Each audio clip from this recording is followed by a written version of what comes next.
వనస్థలిపురంలో RS brothers mega shopping mall Akkineni Naga Chaitanya మరియు శోభితా గార్లచే September 26న ఘన ప్రారంభం.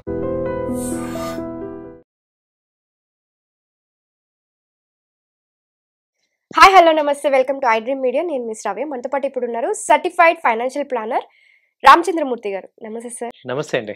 ఎలా ఉన్నారు? ఫైన్ అండి. సార్, మీరు వచ్చారంటే ఇంకా గోల్డ్ రేట్స్ అలాగే మార్కెట్ ఎలా ఉంది అనేది తెలుసుకుంటూ ఉంటాము. సో ఇవాళ మార్కెట్ ఎలా క్లోజ్ అయింది అండ్ మార్కెట్ ని ప్రభావితం చేసే అంశాలు ఏంటి ఒకసారి చెప్తారా? యెస్ అండి. యాక్చువల్‌గా ఇవాళ మార్కెట్స్ వచ్చి నిఫ్టీ మార్నింగ్ బాగా డౌన్‌గానే ఓపెన్ అయింది. లాస్ట్ 3 డేస్ నుంచి కూడా అంతకుముందు 25,500 దాకా ఉండే నిఫ్టీ. అలాంటిది 300 పాయింట్స్ డౌన్ అయింది. ఇప్పుడు ఇవాళ లో లెవెల్ కూడా 25,000 దాకా వచ్చి మళ్ళీ సపోర్ట్ తీసుకుంది.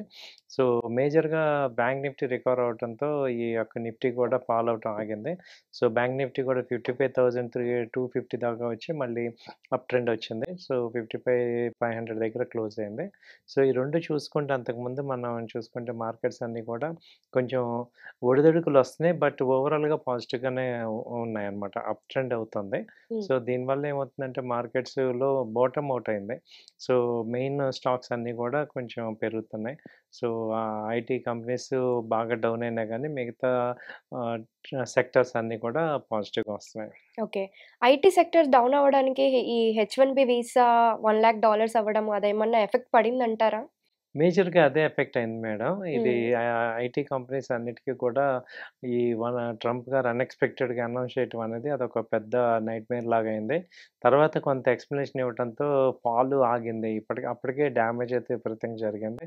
మేజర్‌గా టీసీఎస్ కానీ, ఇన్ఫోసిస్ కానీ, అలాగే హెచ్‌సిఎల్ టెక్ మహీంద్రా మన మేజర్ ఐటీ కంపెనీస్ తీసుకుంటే ఇవన్నీ ఆహ్, స పర్సిస్టెంట్ సిస్టమ్ తర్వాత ఈ యొక్క ఎల్‌టిఐఎం ఇవన్నీ కూడా మేజర్‌గా ఒక 4, 5% ఫాల్ అయినాయి. సో అలాగే ఎంఫసిస్ ఇవన్నీ కూడా దాదాపు ఫాల్ అయినాయి. అయితే ఇక్కడ కొంచెం ఏంటంటే ఓవరాల్‌గా ఏం చెప్తున్నారంటే కొంత వెసులుబాటు ఇచ్చారు కాబట్టి ఇక్కడ కొంచెం ఫర్దర్‌గా ఫాల్ స్టాప్ అయింది. సో దాంతో మళ్ళీ మార్కెట్స్ రికవర్ అయినాయండి. లాస్ట్ ప్రీవియస్‌గా వరకు ఐటీ సెక్టర్ బాగుండింది అండ్ బ్యాంక్ సెక్టర్ కూడా బాగుండింది. అవునండి. ఇప్పుడు సడన్‌గా డౌన్‌ఫాల్‌ని దీన్ని ఎలా చూడాలనుకోవచ్చు? సో ఇది ఏంటంటే ఇది మేజర్‌గా ఉన్న ఎఫెక్ట్స్ అంటే రోజుకి ఒక గందరగోళంగా ఉంది మార్కెట్స్ అంతా కూడా. అన్‌సర్టెనిటీ అలాగే ఉంది. ఒకవైపు జియోపొలిటికల్ ఇష్యూస్ జరుగుతున్నాయి. టారిఫ్ వార్ అవును. జరుగుతోంది. ఒకదాని అవును. తర్వాత ఒకటి అలా నడుస్తూనే ఉంది. అవునండి. మార్కెట్ మీద ఎలా సో ఉండబోతుంది? వాటి వల్ల ఎఫెక్ట్స్ అవుతున్నాయి. ఇండియన్ మార్కెట్ ఓవరాల్‌గా బానే ఉన్నా గానీ ఈ యొక్క ఇంపాక్ట్ వల్ల అప్ అండ్ డౌన్ అవుతున్నాయి. సో ట్రేడర్స్ చాలా కాషియస్‌గా ఉండాలి. ఇన్వెస్టర్స్ కూడా 1, 2 సార్లు చూసుకొని లాంగ్ టర్మ్ పాయింట్ ఆఫ్ వ్యూలో హోల్డ్ చేసుకుంటేనే వస్తున్నాయన్నమాట. బాగా కేర్‌ఫుల్‌గా ఉండాల్సిన టైం ఇది.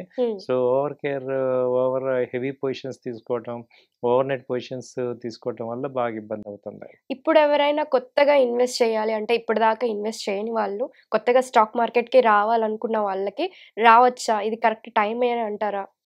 స్టాక్ మార్కెట్‌లో ఎప్పుడైనా రావచ్చండి. అయితే హ్మ్. దానికి రూల్స్ ఏంటంటే బేసిక్ రూల్స్ టోటల్ అమౌంట్ అంతా కూడా ఒక చోట పెట్టకూడదు. ఓకే. సో ఒకే దీనిలో పెట్టకూడదు. అలాగే బారోడ్ అమౌంట్ తేకూడదు. హ్మ్. మనం ఈ అమౌంట్ ఒక 3, 4 మంత్స్ హోల్డ్ అయినా పర్లేదు అనుకున్న అమౌంటే ఇన్వెస్ట్ చేసుకోవాలి. సో ఈ హ్మ్. రూల్స్ మనం గనక పాటిస్తే ఎనీ టైమ్ మార్కెట్‌లో మనీ ఉంది. అయితే ఏంటంటే మేజర్‌గా టాప్ కంపెనీస్, టాప్ 500 కంపెనీస్‌లో ఇన్వెస్ట్ చేసుకోవటం అనేది బెస్ట్ అనమాట. ఓకే. సో అలాంటి జాగ్రత్తలు తీసుకుంటే మార్కెట్‌లో మనీ వస్తుంది. హ్మ్. సో ఇప్పుడున్న సెక్టార్స్‌లో కూడా ఏంటంటే ఇప్పుడు జీఎస్టీ తగ్గటం అనేది మేజర్‌గా ఇంపాక్ట్ అవుతుంది. సో జీఎస్టీ అడ్వాంటేజ్ ఉన్న సెక్టార్స్ చూసుకుంటే ఇప్పుడు ఆటోమొబైల్ సెక్టర్ గానీ, ఎఫ్ఎంసీజీ సెక్టర్ గానీ, టెక్స్‌టైల్, సిమెంట్, కన్‌స్ట్రక్షన్ ఇవాళ చాలా 370 ప్రొడక్ట్స్‌లో జీఎస్టీ తగ్గింది కాబట్టి అదంతా కూడా మంచి అడ్వాంటేజే. హ్మ్. సో ఆ సెక్టార్స్ ఆటోమేటిక్‌గా ఏంటంటే సెప్టెంబర్ అవునండి. 22 నుంచి అవునండి. ఇంప్లిమెంట్ అనేది అవునండి. జరగబోతోంది. జీఎస్టీ తగ్గింపు అనేది. అవును. సో దీని మీద అంటే దీనివల్ల మనకి మార్కెట్ ఏమన్నా ఎఫెక్ట్ పడుతుందంటారా? మార్కెట్‌కి ఎఫెక్ట్ పాజిటివ్‌గానే ఉంది. అలాగే కన్జ్యూమర్స్‌కి మేజర్‌గా బెనిఫిట్ పాస్ ఆన్ అవుతుంది. దాదాపు ఇప్పుడు కార్స్ మీద తీసుకుంటే ₹1,00,000 తగ్గటం అనేది ఒక మెయిన్ అడ్వాంటేజే కదా!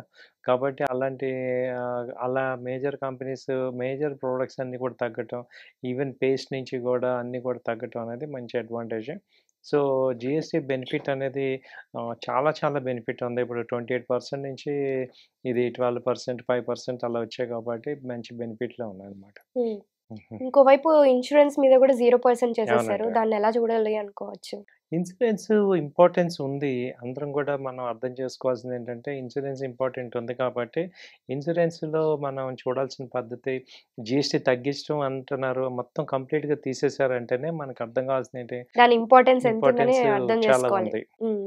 కాబట్టి అందరం కూడా ఏంటంటే, ఈ అడ్వాంటేజ్ తీసుకొని హెల్త్ ఇన్సూరెన్స్ కానీ, తర్వాత లైఫ్ ఇన్సూరెన్స్ కానీ, అవి తీసుకోవటం అనేది మనకి ఆహ్, దాని యొక్క ఇంపార్టెన్స్ నిజంగా అర్థం చేసుకోండి.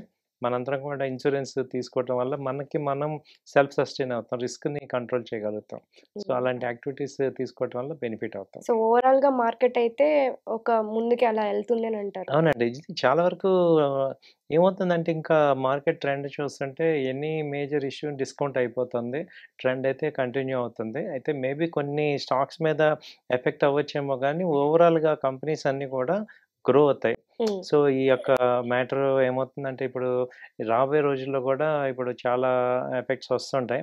అలాగే యూఎస్‌లో గూడా ఈ రెపో రేట్ తగ్గించారక్కడ. అవును. సో, అలాంటివి పాజిటివ్స్ వస్తున్నాయి. At the same time negatives కూడా వస్తున్నాయి కాబట్టి ఇవన్నీ గూడా చూసుకుంటే ఏంటంటే మార్కెట్ ఓవరాల్‌గా అయితే పాజిటివ్‌గానే వస్తుంది. హ్మ్. స్లోగా ఇంప్రూవ్‌మెంట్ అవుతుంది. హ్మ్. కాబట్టి మనం ఏం చేయొచ్చంటే ఇది బై అండ్ డిప్స్ లాగా మంచి క్వాలిటీ స్టాక్స్‌ని భయపడాల్సిన అవసరం లేదు ఓకే. మార్కెట్ గురించి కానీ. హ్మ్. ట్రెండ్ అయితే ఇమ్మీడియేట్‌గా గ్రో అవుతుంది. స్లోగా సస్టైన్ అవుతుంది. సో, ట్రెండ్ పాజిటివ్‌గానే ఉంది. ఓకే. ఇప్పుడు టాప్ పర్ఫార్మింగ్ స్టాక్స్ ఏమనుకోవచ్చు సార్? సెక్టార్స్ ఏ సెక్టార్స్ ఉన్నాయనుకోవచ్చు? టాప్ పెర్ఫార్మెన్స్‌లో అయితే ఇప్పుడు మేము చెప్పే స్టాక్స్ తీసుకుంటే ఏంటంటే ఎమ్&ఎమ్ గాని, టీవీఎస్ మోటార్ గాని ఓకే. ఈ 2 బానే వస్తాయి. హ్మ్. అది అలాగే రియల్ ఎస్టేట్ కంపెనీస్‌లో గోద్రేజ్ ప్రాపర్టీ ఒకటి బానే ఉంది. ఓకే. సో, అవి తీసుకోవచ్చండి. Okay sir. Thank you thank you so అండి. Much sir. థాంక్ యూ అండి. నమస్తే.